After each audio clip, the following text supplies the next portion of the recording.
Hello, I'm Pam O'Connor, and I'd like to welcome you to What Style Is It? OHOW's first report on historic home styles in Kalamazoo. Historian Lynn Houghton is joining us for this series of reports and will tell us today how to recognize houses built in the Greek Revival style. Lynn? Hi, I'm historian Lynn Houghton here for the Old House Owners Workshop, asking the proverbial question, what style is it? I'm standing here in front of the Little House that's located in the South Street Historic District, which is both a national and local historic district. The little name is not just because it is a little house compared to the other houses that surround it, but also because a longtime owner had that last name. The home originally was built in 1847 by the Hogenboom family, and there were two other families that owned it before Frank and Cornelia Little purchased it and owned it for about the next 60 years. So what style is this? This is Greek Revival, which is one of the first styles, in fact, the first style that came here to the area with the permanent settlers that were coming here. It was a style that originated over in New England and in the northeast part of the United States. And it was at a period where we liked things that were classical. We liked things that were Greek. And one of the other reasons that's given is because we saw ourselves as an extension of the Greek democracy. So what are some of the elements in this house that make it a Greek Revival? One of the things is that it's got a front end gable. So if you look at the front house of it, it comes to a gable roof. And under that gable roof, we've got a very simple portico or a colonnade entrance. And one of the things you do see in a lot of Greek Revivals are columns, different types of columns. Now it's interesting that 40% of the columns that you'll see in Greek Revivals are square like this.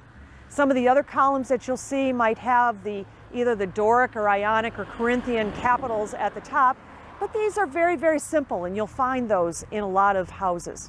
Greek Revival houses. So what else, what other elements do we see in this? Let's look at the front door. Let's look at the entryway.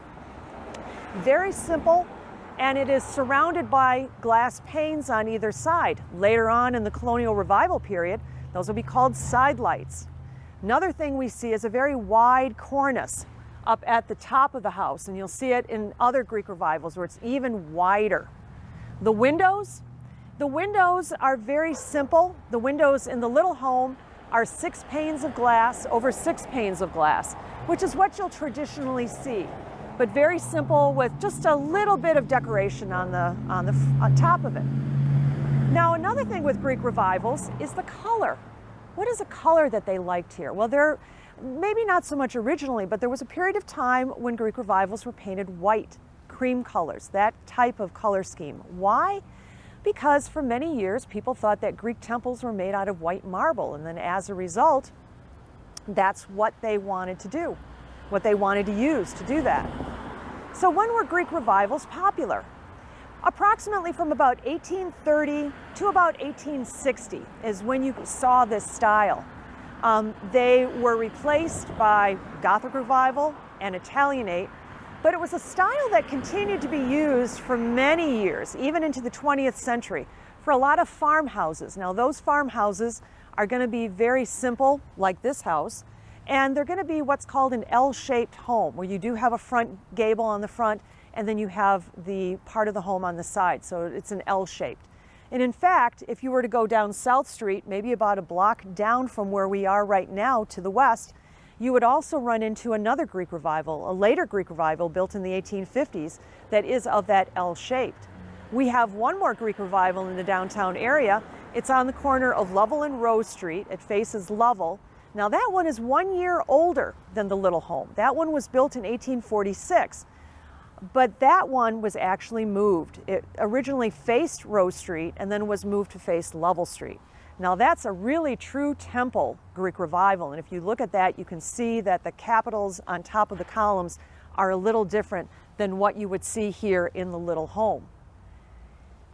Greek Revival. So what are the elements that you're going to look for in a Greek Revival? Well, one of the things you're going to look for is you're going to look for either typically that front gable roof, you're going to look for those windows, those sashes of maybe 6 panes over 6 panes.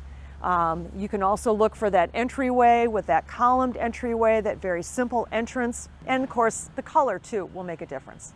There are a lot of homes that we don't have photos of them taken during the 19th century. We do have a photo of this house, and it actually shows it not painted. Now, when exactly it got painted, we're not really too sure. When you look at that photograph, it really hasn't changed all that much. So when you look at the windows, the sashes are original. And if you think about that from the 1840s, that is amazing on that. It also has a very interesting window on it would be the east side of the home, called an oculus window. It's a round window. You don't see that all the time at Greek revivals. Probably the most famous Greek revival in Kalamazoo County is the Nathan Thomas home, which is located in Schoolcraft. That is a very interesting L-shaped Greek revival. And what's interesting about that is that it was the site of not only the home of Nathan and Pamela Thomas and their families, but it was also the site of the Underground Railroad. And it had been moved after the Civil War and to its current location, and it's currently operated by the Schoolcraft Historical Society. It's amazing when you drive into smaller communities and when in Kalamazoo County, and when you drive on some of the roads like M43, West Main, you're going to run into Greek revivals. So it was a style that was very popular for a long period of time, and is one that can be easily identified when you see it. I'm Lynn Houghton, here for OHOW. Thank you for joining us for our first segment of What Style Is It? And I hope you will join us again.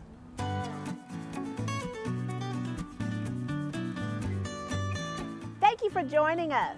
Please follow us on Facebook at OHOW, Old House Owners Workshop.